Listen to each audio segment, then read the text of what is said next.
Hello दोस्तों, help coaching centre में आप सभी का स्वागत है। आप लोग कैसे? उम्मीद करते हैं आप लोग अच्छे होंगे। आप सबके समक्ष यूपी सीटेट का क्वेश्चन 2023 लेकर उपस्थित हुई है दोस्तों। संडे स्पेशल दोस्तों आज बनाया गया है। 15 टारगेट 15 क्वेश्चन रहेगा। तो सीटेट 20 अगस्त 2023 को एग्ज़ाम होने वाला है और टारगेट दोस्तों 15 में से 15 क्वेश्चन आपको करना है। हिंदी पेडागॉजी का क्वेश्चन है। 15 प्रश्न देख लिया तो सीटेट पास होने से दोस्तों कोई नहीं रोक सकता है। Mock test. तो दोस्तों आपको बता देते हैं, हेल्प कोचिंग सेंटर को अब आप लोग सब्सक्राइब कर दीजिएगा। अभी तक आपने चैनल को भी सब्सक्राइब नहीं किया तो सब्सक्राइब जरूर से कर दीजिएगा। इससे क्या होगा, नोटिफिकेशन आपके पास पहुंच जाएगा। तो देरी न करते हुए क्वेश्चन की तरफ हम चलते हैं, क्वेश्चन को स्टार्ट करते हैं दोस्तों। तो दोस्तों चैनल को सब्सक्राइब जरूर कर दीजिएगा, लाइक करिएगा, शेयर भी करिएगा। संडे स्पेशल 15 क्वेश्चन होने वाला है। तो देरी न करते हुए क्वेश्चन की तरफ हम चलते हैं। तो क्वेश्चन दोस्तों आप सबके समझ पहला क्वेश्चन उपस्थित हो रहा है। तो पहला क्वेश्चन आ गया दोस्तों। पहला क्वेश्चन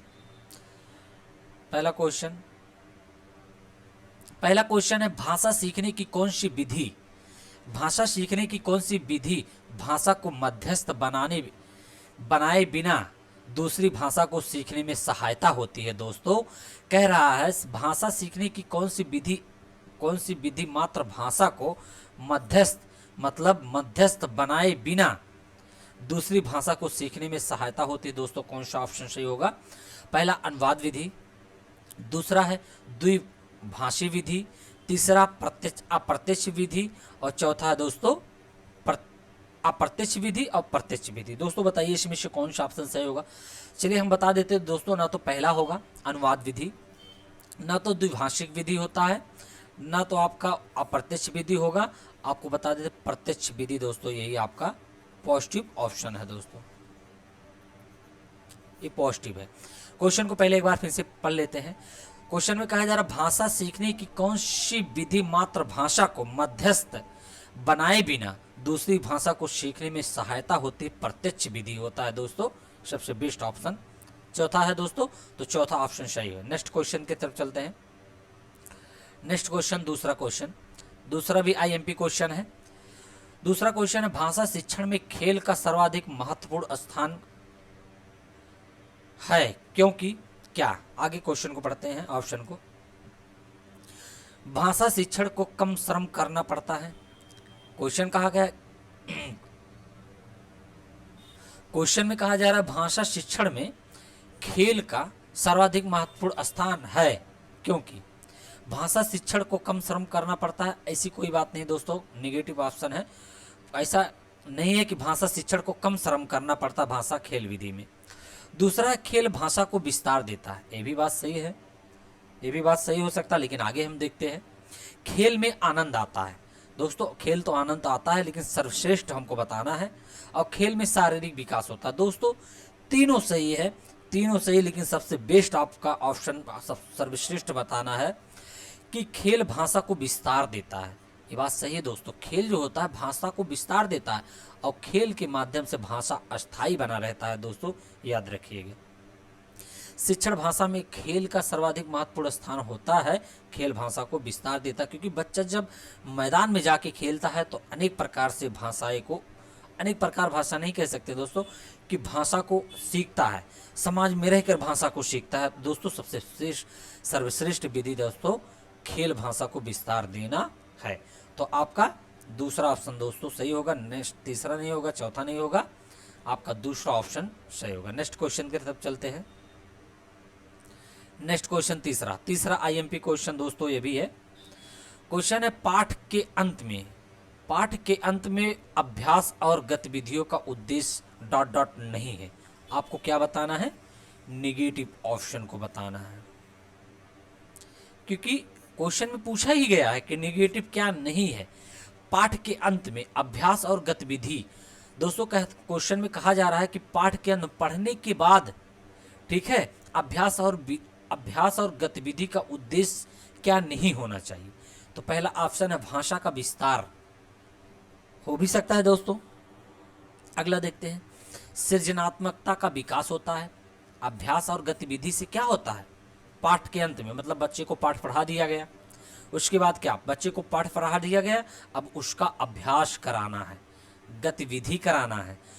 तो अभ्यास और गतिविधि कराने का उद्देश्य क्या नहीं होगा, क्योंकि जब बच्चे को वो अभ्यास कराया जाएगा, गतिविधि कोई कार्य कराया जाएगा पाठ से रिलेटेड, तो भाषा का विस्तार तो होगा दोस्तों। ये बात सही है, क्योंकि हमको क्या बताना है, नहीं बताना है। दूसरा, सृजनात्मकता का विकास होता है। हाँ दोस्तों, क्रिएटिविटी, बच्चा में सृजनशीलता आता, अलग अलग तरीके से करने की कोशिश करता, सोचता है, ब्रॉड अवसारी चिंतन होता है दोस्तों। तो ये भी दोस्तों आपका दूसरा ऑप्शन सही होगा। और हमको क्या बताना है, नहीं बताना है, याद रखिएगा। तीसरा, बच्चों को अभिव्यक्ति के अवसर प्रदान करना। दोस्तों ये ऑप्शन आपका पॉजिटिव है, क्योंकि अवसर क्या होता है दोस्तों, ये पॉजिटिव ऑप्शन होता है। हमने बहुत बार बताया है कि अवसर देना बच्चों को क्या होता है, पॉजिटिव ऑप्शन होता है, तो दोस्तों ये भी सही होगा। चौथा, प्रश्नों के उत्तर सरलता से याद करवाना। दोस्तों याद बच्चे को नहीं कराना है, प्रश्नों के उत्तर सरलता से याद नहीं कराना है, ये नेगेटिव ऑप्शन, और नेगेटिव पूछा गया दोस्तों, ना तो ये होगा, नहीं तो ऑप्शन जो सही यही होगा, क्योंकि हमको नकारात्मक बताना है। तो तीसरा ऑप्शन दोस्तों सही होगा, सॉरी चौथा वाला सही होगा। चलिए दोस्तों नेक्स्ट क्वेश्चन की तरफ चलते हैं। नेक्स्ट क्वेश्चन चौथा आईएमपी क्वेश्चन है भी है।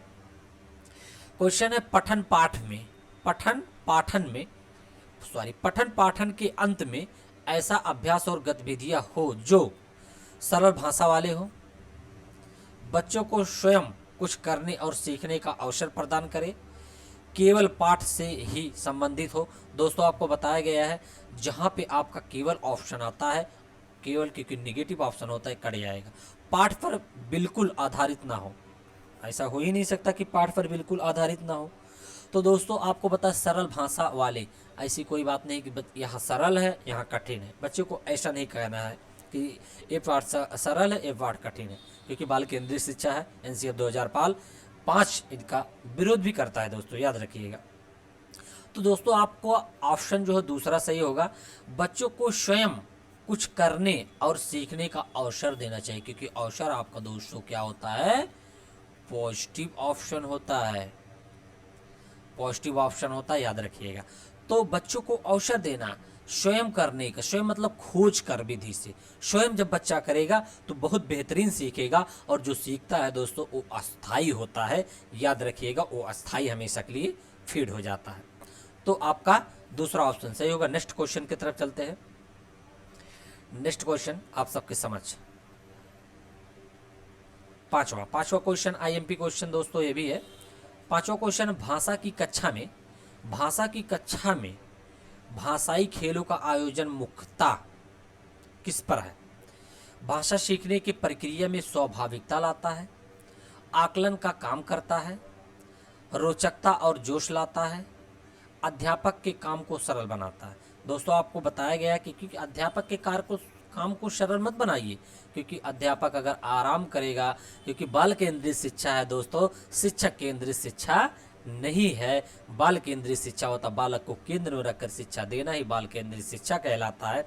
यहाँ पे दोस्तों कह सकते हैं कि अध्यापक को कभी आराम नहीं करना है, अध्यापक को आराम कभी भी नहीं करना है। तो ए वाला ऑप्शन कट जाएगा। भाषा सीखने की प्रक्रिया में स्वाभाविकता लाता है, दोस्तों ए भी नहीं होगा। आकलन नहीं होगा दोस्तों। भाषा की कक्षा में भाषाई खेलों का आयोजन, जैसे कह सकते हैं क्वेश्चन में कहा जा रहा है भाषा की कक्षा में, मतलब भाषा की कक्षा में खेलों के माध्यम से सिखाना दोस्तों। तो यहाँ पे बच्चा रोचकता होता है, रुचि होता है, और बच्चे के अंदर जोश आता है उस चीज़ को करने के लिए, और उसी के माध्यम से भाषा अच्छी तरह से सीख जाता है दोस्तों। तो आपका तीसरा ऑप्शन सही होगा, याद रखिएगा। तीसरा ऑप्शन सबसे बेस्ट ऑप्शन है, तीसरा। ये भी गलत है, दूसरा गलत है, चौथा गलत है, तीसरा सही। तो दोस्तों अभी तक आपने चैनल सब्सक्राइब नहीं किया तो प्लीज़ चैनल को सब्सक्राइब जरूर कर दीजिएगा। शिक्षक भर्ती का यह एकमात्र प्लेटफॉर्म। तो नेक्स्ट क्वेश्चन की तरफ चलते हैं। नेक्स्ट क्वेश्चन छठवां क्वेश्चन है। छठवां क्वेश्चन में कहा जा रहा है भाषा शिक्षण में बालक में मौखिक मतलब क्या, ओरल मौखिक कौशल के विकास के लिए ... सबसे कम महत्वपूर्ण है। तो दोस्तों आपको बताना सबसे कम महत्वपूर्ण क्या है। तो ऑप्शन पहला, किसी विषय पर चर्चा करना, बच्चों की बात को धैर्य से सुनना, प्रश्नों के उत्तर पूछना, अपनी बात कहने का पूरा मौका देना। तो इसमें से कौन सा ऑप्शन सही होगा, आप लोग बताएंगे इसमें से कौन सा ऑप्शन सही होगा। चलिए बताइए कौन सा ऑप्शन सही होगा। चलिए हम बताते हैं। भाषा शिक्षण में बालक में मौखिक कौशल, और दोस्तों याद रखिएगा यही बच्चे गलत करते हैं, यहाँ आपको कम बताना, कम महत्वपूर्ण, क्योंकि महत्वपूर्ण है सभी महत्वपूर्ण, लेकिन कम महत्वपूर्ण बताना है। तो सबसे कम महत्वपूर्ण मौखिक कौशल में क्या होता है, किसी विषय पर चर्चा कराना। दोस्तों ये तो बात सही है, किसी विषय पर बच्चों से अगर चर्चा करवाया जाता है तो बच्चा बेस्ट तरीके से, अच्छे तरीके से सीखते हैं, क्योंकि मौखिक होता है ना चर्चा कराना। दूसरा है बच्चों की बात को धैर्य से सुनना। दोस्तों ये भी बात सही है कि बच्चा अगर बता रहा है कि सर जी ये चीज़ें होता है, हमने आज ये सीखा है, ये या देखा है, तो आप बच्चे की बातों को गौर से सुनिएगा, उसमें अपना फीडबैक फिर उसके बाद देना है। तो ये भी ऑप्शन बेस्ट है। उसके बाद अपनी बात कहने का पूरा मौका देना। हाँ दोस्तों, अपनी बातों को कहने का पूरा मौका देना, ये भी आपका बेस्ट है। लेकिन तीसरा दोस्तों आपका प्रश्नों के उत्तर पूछना। ऐसा नहीं कि दोस्तों प्रश्न के उत्तर बच्चों से पूछोगे, ठीक है, बच्चा के लिए सबसे बेस्ट ये नहीं होता है कि प्रश्न के उत्तर पूछा जाए बच्चे को। तो याद रखिएगा आपका तीसरा ऑप्शन यही सबसे कम महत्वपूर्ण है। तो तीसरा ऑप्शन आपका सही है। नेक्स्ट क्वेश्चन की तरफ चलते हैं। नेक्स्ट क्वेश्चन 7वां क्वेश्चन, आईएमपी क्वेश्चन दोस्तों ये भी है। 7वां क्वेश्चन है, भाषा सीखने में मातृभाषा का व्याघात है। भाषा सीखने में मातृभाषा मदर टंग का व्याघात है। पहला आंशिक रूप से होता है, दूसरा पूर्ण रूप से होता है, तीसरा नहीं होता, चौथा होता है। तो बताइए इसमें से कौन सा ऑप्शन होगा। चलिए बताइए कौन सा ऑप्शन होगा। चलिए हम बता देते हैं। भाषा सीखने में मातृभाषा का व्याघात, मातृभाषा का क्या होता है दोस्तों, आंशिक रूप से होता है कि पूर्ण रूप से होता है कि नहीं होता है दोस्तों, नहीं ऑप्शन, और ये दोनों तो कट ही जाएगा दोस्तों। आपको बता देते यही पहला ऑप्शन आपका से आंशिक रूप से होता है, क्योंकि मदर टंग जो होता है, मातृभाषा जो आंशिक रूप से पूर्ण की तरफ जाता है। तो दोस्तों आपका पहला ऑप्शन सही होगा, आंशिक रूप से होता है मदर टंग मातृभाषा। तो पहला ऑप्शन सही होगा, पूर्ण रूप से नहीं होता है, नहीं होता है, होता है। तो आपका क्या पहला ऑप्शन सही है। अगर वीडियो अच्छा लगे तो सब्सक्राइब लाइक जरूर करिएगा, शेयर भी करिएगा दोस्तों के साथ। इससे क्या होगा, आपको अच्छा फीडबैक मिलेगा दोस्तों। तो नेक्स्ट क्वेश्चन की तरफ चलते, पहला ऑप्शन इसमें सही है। नेक्स्ट क्वेश्चन आप सबकी समझ। 8वां क्वेश्चन आईएमपी क्वेश्चन दोस्तों है। आपको बता देते हैं 15 टारगेट है, अगर आपने 12 कर लिया तो सीटें पास होने से कोई नहीं रोक सकता है दोस्तों, ये मेरा गारंटी नहीं, मेरा दावा है। तो देरी न करते हुए क्वेश्चन की तरफ चलते हैं। क्वेश्चन है 8वां क्वेश्चन, भाषाई कौशल के संदर्भ में कौन सा कथन सत्य है। कौन सा कथन सत्य है भाषाई कौशल के संदर्भ में। ऑप्शन आपका चौथा, 4 ऑप्शन दिया गया है, चारों ऑप्शन को पढ़ते हैं। पहला है भाषाई कौशल एक साथ सीखे जाते हैं, कर्म से नहीं। देख लेते हैं, आगे बढ़ते हैं। भाषाई कौशल एक दूसरे से स्वतंत्र होते हैं, आगे देखते हैं। भाषाई कौशल एक क्रम से सीखे जाते हैं। भाषाई कौशल एक दूसरे को अप्रभावित नहीं करते हैं। ये ऑप्शन दोस्तों कट जाएगा। और तीसरा दोस्तों इसमें देखिए, क्रम से सीखे जाते हैं। दोस्तों भाषाई कौशल क्रम से नहीं सीखा जाता है दोस्तों। सीखने में जो होता है, कभी उतार भी होती है, कभी चढ़ाव भी होता है दोस्तों। एक क्रम नहीं होता है कि आज बच्चा एक वर्ड को सीखा, कल 2 सीखेगा, परसों 3 सीखेगा। हो सकता है दोस्तों 5 साल बाद एक नहीं सीधे 1000 वर्ड सीख सके। तो दोस्तों एक क्रम आपका गलत हो जाएगा, क्योंकि भाषाई कौशल एक क्रम से सीखे नहीं जाते हैं, ये भी गलत होगा। और चौथा भी गलत है। और दूसरा ऑप्शन है भाषाई कौशल एक दूसरे से स्वतंत्र होते हैं। दोस्तों ऐसी कोई बात नहीं कि एक दूसरों से स्वतंत्र होते हैं। पहला ऑप्शन दोस्तों सही होगा, भाषाई कौशल एक साथ सीखे जाते हैं। भाषा का जो कौशल होता है एक साथ सीखे जाते हैं और ये क्रम से नहीं होते हैं, तो ये आपका पहला ऑप्शन आपका सही होगा। नेक्स्ट क्वेश्चन की तरफ चलते हैं। नेक्स्ट क्वेश्चन आप सबके समझ 9वां क्वेश्चन आईएमपी क्वेश्चन है। तो अभी तक आपने चैनल सब्सक्राइब नहीं किया है तो चैनल को सब्सक्राइब कर दीजिएगा, शेयर भी करिएगा, लाइक भी करिएगा। तो 9वां क्वेश्चन, भाषा सीखने में होने वाली त्रुटियों के संदर्भ में कौन सा कथन सत्य नहीं है? आपको क्या बताना है? निगेटिव। इसमें से जो सा चारों ऑप्शन में जो निगेटिव है वही बताना है कि क्या नहीं है, कौन सा कथन सत्य नहीं है। भाषा सीखने में होने वाली त्रुटियों के संदर्भ में कौन सा कथन सत्य नहीं है, तो आपको बताना है। चलिए दोस्तों बताइए। आप सबके समझ पहला ऑप्शन, त्रुटियां सिखाने की प्रक्रिया का अभिन्न अंग है। दूसरा, त्रुटियां अस्थायी होती है। तीसरा है, भाषा सीखने में होने वाली त्रुटियां अस्थायी होती है, यहाँ अस्थायी है, यहाँ अस्थायी होती है। चौथा, भाषा सीखने में होने वाली त्रुटियां यह समझने में मदद करती है कि बच्चे के मस्तिष्क में क्या चल रहा है।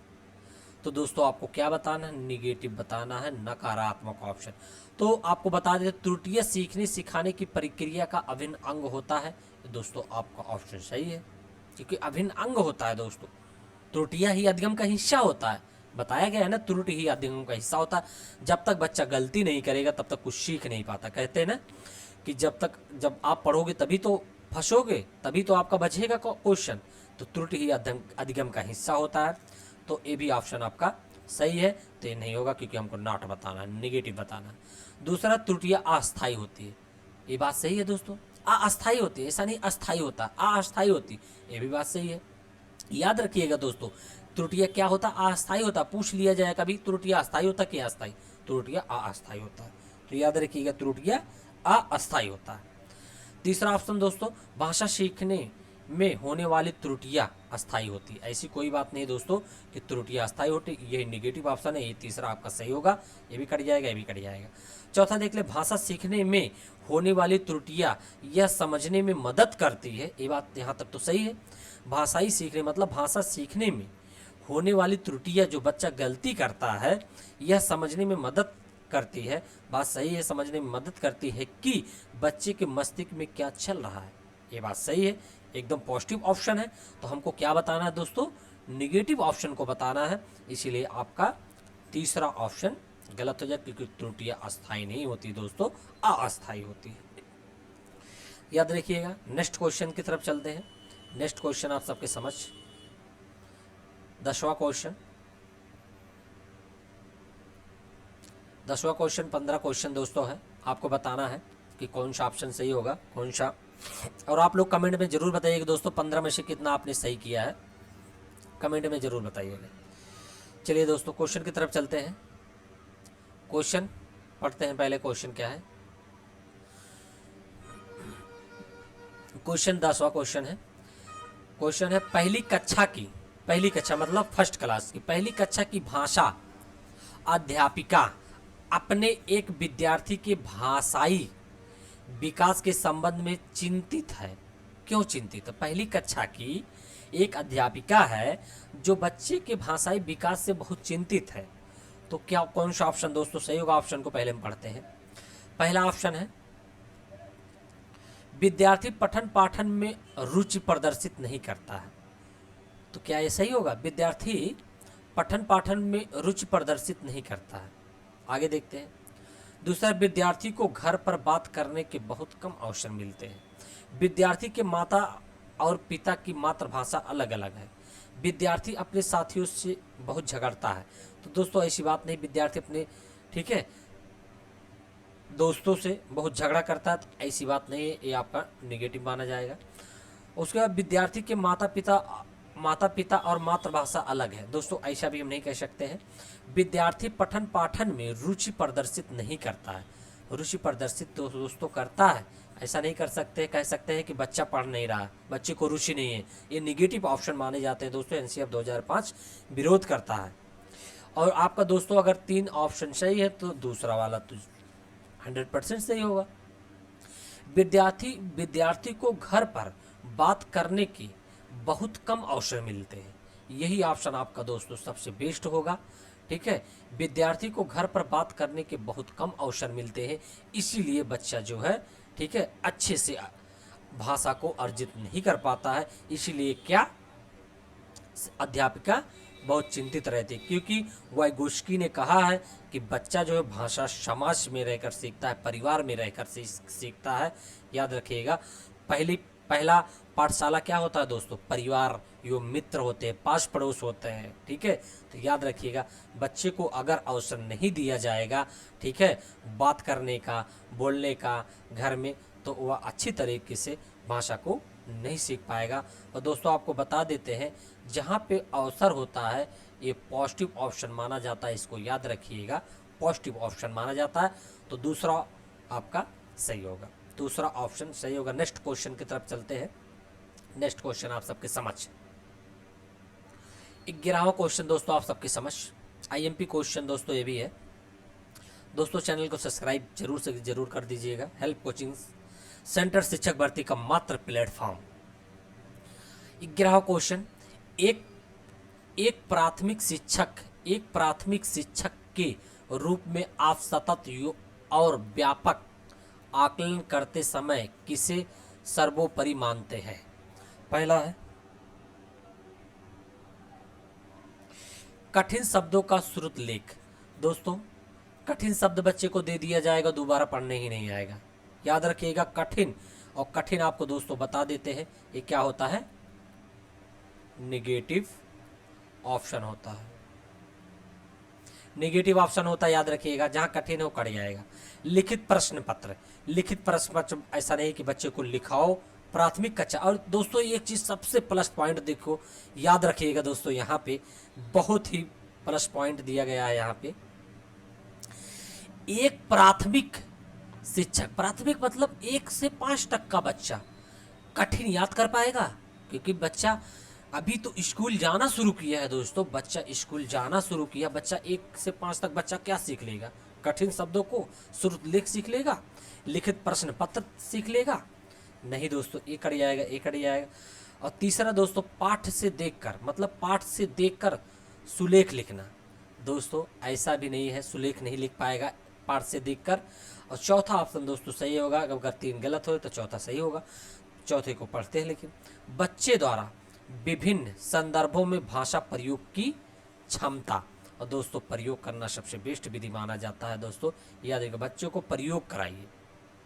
जैसे पेड़ है, पेड़ को लगा के बच्चे को बताइए, ये देखो पत्ती है, ये देखो टहनी है, ये देखो फल यहाँ से फलता है, ये अपना भोजन कहाँ से प्राप्त करता है, तो सबसे बेस्ट माना जाएगा दोस्तों चौथा ऑप्शन, बच्चों द्वारा विभिन्न संदर्भों में भाषा प्रयोग की क्षमता। विभिन्न और दोस्तों एक चीज़ बता दें, विभिन्न तरीके से बच्चे को लर्न करवाना, अधिगम देना सबसे बेस्ट माना जाता है दोस्तों, सबसे बेस्ट माना जाता है। तो आपका चौथा ऑप्शन सही होगा। नेक्स्ट क्वेश्चन की तरफ चलते हैं। 12वां क्वेश्चन आप सबके समझ आईएमपी क्वेश्चन दोस्तों ये भी है। पहला 12वां है, प्राथमिक स्तर पर बच्चों की पठन क्षमता का आकलन करने में किस प्रकार की सामग्री सर्वाधिक महत्वपूर्ण है? क्वेश्चन को फिर से रिपीट करते हैं। प्राथमिक स्तर पर बच्चों की, प्राथमिक मतलब 1 से 5 तक बच्चों की, प्राथमिक स्तर पर बच्चों की पठन क्षमता, पढ़ने की जो क्षमता का आकलन मतलब क्या है? जांच परख करना। आकलन करने में किस प्रकार की सामग्री सर्वाधिक महत्वपूर्ण होती है? दोस्तों आपका ऑप्शन है आतंकवाद पर आधारित निबंध लिखना। 1 से 5 तक बच्चा को निबंध लिखाएंगे? ऐसा नहीं, गलत ऑप्शन हो जाएगा।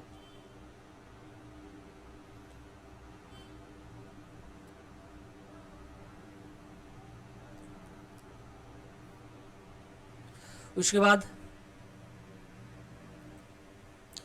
दूसरा ऑप्शन, बाल साहित्य की कोई संवादात्मक कहानी, तीसरा पाठ्य पुस्तक, चौथा औपचारिक पत्र। दोस्तों एक औपचारिक होता है, एक अनौपचारिक होता है। औपचारिक शिक्षा जो होता है दोस्तों वो विद्यालय में रहकर लिया जाता है। औपचारिक शिक्षा एक निश्चित स्थान पे लेना औपचारिक शिक्षा होता है। अनौपचारिक शिक्षा होता है जैसे दोस्तों एक समाज में रहकर सीख लेना, इंसान चलते फिरते सीखना ही दोस्तों अनौपचारिक शिक्षा होता है। और औपचारिक जैसे विद्यालय, स्कूल, घर, ठीक है, ये क्या होता है औपचारिक शिक्षा होता है, इसको याद रखिएगा। औपचारिक पत्र लिखना, तो दोस्तों ए भी ऑप्शन ए भी गलत हो जाएगा। दोस्तों बाल साहित्य की कोई संवादात्मक कहानी, संवादात्मक कहानी बाल साहित्य का सबसे बेस्ट ऑप्शन दूसरा है, बाल साहित्य का। और बाल साहित्य दोस्तों क्या होता है, बाल साहित्य एक ऐसा पुस्तक होता है जिसमें बालक का जो पुस्तक होता है इसमें अच्छे अच्छे तरीके से चित्र बने होते हैं और सब सारी चीज़ें बने होते हैं, उसमें संवादात्मक कहानी दोस्तों सबसे बेस्ट यही होता है। बाल साहित्य अगर कहीं भी दोस्तों आता है तो पॉजिटिव ऑप्शन होता है, बाल साहित्य आया तुरंत आपको टिक करना है, ऑप्शन सही हो जाएगा। तो दोस्तों नेक्स्ट क्वेश्चन, 13वां क्वेश्चन आईएमपी क्वेश्चन ए भी है। 13वां क्वेश्चन में कहा जा रहा है पहली और दूसरी कक्षा में, मतलब फर्स्ट क्लास और सेकंड क्लास, पहली और दूसरी कक्षा में भाषा शिक्षण के साथ ही कला शिक्षा को समेकित करने का उद्देश्य नहीं है। क्या बताना है दोस्तों आपको, नेगेटिव आपको बताना है।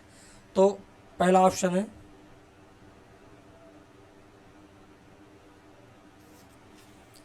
पहला है चित्रों के माध्यम से अभिव्यक्ति का विकास, चित्रों के माध्यम से अभिव्यक्ति का विकास, बच्चों द्वारा आनंद की प्राप्ति, तीसरा बच्चों के लेखन में परिपक्वता लाना, चौथा बच्चों की रचनात्मक का विकास करना।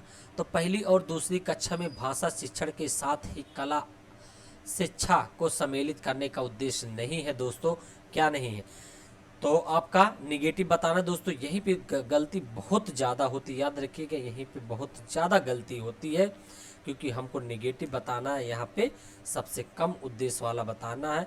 तो यहाँ पे जो बेस्ट होगा वो तो गलत होगा, जो बेस्ट नहीं होगा तो ही आपका सही ऑप्शन होगा।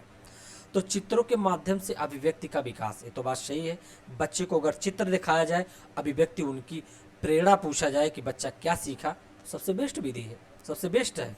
दूसरा है बच्चों द्वारा आनंद की प्राप्ति, तो ये भी हो सकता है, बच्चों को आनंद की प्राप्ति होती है दोस्तों कला शिक्षा में।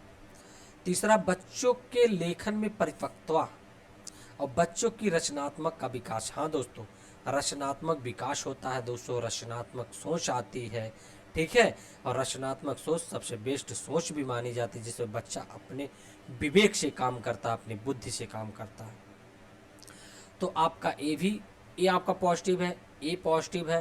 तो दोस्तों आपको बता देते हैं बच्चों के लेखन में परिपक्वता लाना, यही आपका दोस्तों ऑप्शन गलत हो गया। परिपक्वता दोस्तों क्या चीज़ है, जैसे हम बता सकते हैं परिपक्वता कोई चीज़ में मेच्योरिटी लाना, कहते हैं ना हम परिपक्व हैं, हम पूर्ण हैं, हम एकदम अच्छे तरीके से जान रहे हैं, ऐसा ये नहीं है, क्योंकि पहली और दूसरी क्लास का बच्चा है, उसमें कला को समाहित कर दिया गया है, तो क्या बच्चे के लेखन में परिपक्वता आ जाएगा, ये ऑप्शन आपका तीसरा ऑप्शन गलत है और नहीं पूछा गया निगेटिव, तो निगेटिव ऑप्शन आपका यही होगा। तो चलिए दोस्तों नेक्स्ट क्वेश्चन 14वां क्वेश्चन, और बता देते हैं 15 क्वेश्चन ही है, 15 क्वेश्चन 15वां क्वेश्चन लास्ट क्वेश्चन होगा। तो अभी तक आपने हेल्प कोचिंग सेंटर को सब्सक्राइब नहीं किया तो प्लीज़ सब्सक्राइब कर लीजिए, इससे क्या होगा नोटिफिकेशन आपके पास पहुंचता रहेगा। डेली वीडियो 8 बजे आपको हेल्प कोचिंग सेंटर के चैनल पे मिल जाएगा। तो देरी न करते हुए क्वेश्चन की तरफ चलते हैं।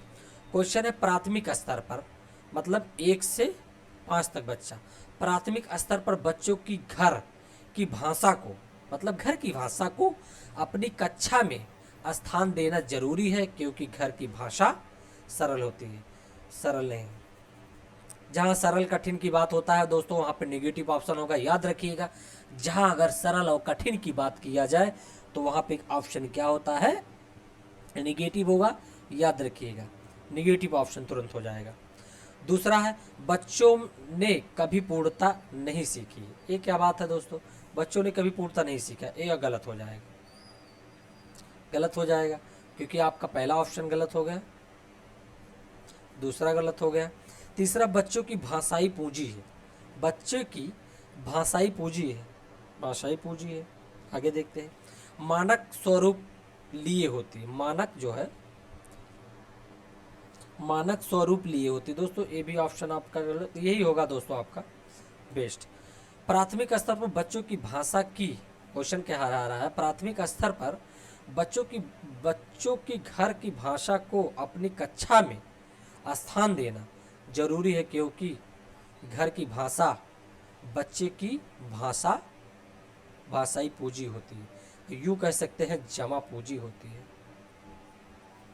याद रखिएगा, बच्चे की जो भाषा होता है, और भाषा जैसे बच्चे कहते हैं ना कि अगर विद्यालय में पढ़ने जा रहा है तो ऐसा नहीं कि बच्चे को कुछ नहीं आता, बच्चा बहुत कुछ परिवार में सीख कर तब बच्चा पढ़ने जाता है। तो बच्चे की भाषाई जो है पूंजी होता है, बच्चा का जमा पूंजी होता है।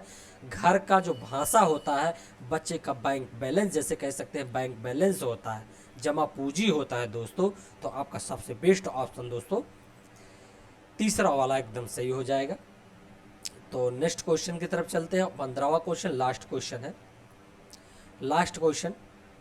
और वीडियो को सब्सक्राइब जरूर कर दीजिए, चैनल को सब्सक्राइब जरूर कर दीजिएगा, इससे क्या होगा नोटिफिकेशन पहुंचता रहेगा दोस्तों। तो 15 क्वेश्चन को पढ़ते हैं। 15 क्वेश्चन है, भाषा सीखने सिखाने के संदर्भ में गृह कार्य का उद्देश्य होता है। क्या होता है, भाषा सीखने सिखाने के संदर्भ में, भाषा सीखने सिखाने के संदर्भ में, चलिए बताइए दोस्तों कौन सा ऑप्शन सही होगा। भाषा सीखने सिखाने के संदर्भ में गृह कार्य का उद्देश्य होता है सीखने को विस्तार देना, अभिभावकों को प्रसन्न करना, बच्चों को कार्य में व्यस्त रखना। दोस्तों ये ऑप्शन गलत हो जाएगा, बच्चे को कार्य में व्यस्त रखा ऐसा नहीं है। भाषा सीखने सिखाने में गृह कार्य, बच्चे को ढेर सारा होमवर्क दे दिया, बच्चा जाके एकदम मस्त रहे, तो ये ऑप्शन आपका गलत हो जाएगा तीसरा। दूसरा है कापियाँ भरवाना, ऐसा नहीं है कि बच्चे को दे दिया जाए 4 पन्ना और होमवर्क में 4 पन्ना दे दिया जाए, इसको भर के लाना, ABCD लिख के भर के लाना। दोस्तों ये भी ऑप्शन गलत होगा। सीखने को विस्तार देना, और दूसरा अभिभावकों को प्रसन्न करना।